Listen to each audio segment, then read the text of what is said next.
ஓம் சாய்ராம். ஷீரடியில் நானாவலி என்ற பெயரில் ஒரு விசித்திர மனிதன் ஒருவன் இருந்தான். அவன் பாபாவின் வேலைகளையும் காரியங்களையும் கவனித்து வந்தான்.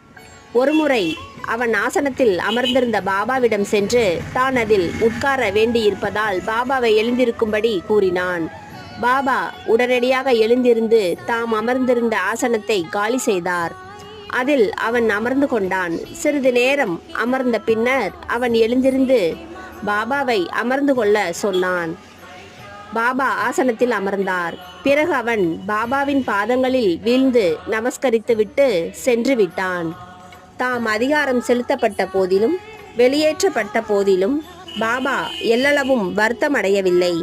இந்த நானாவலி பாபாவை மிகவும் நேசித்தான். ஓம் சாய்ராம். ஜெய் சாய்ராம்.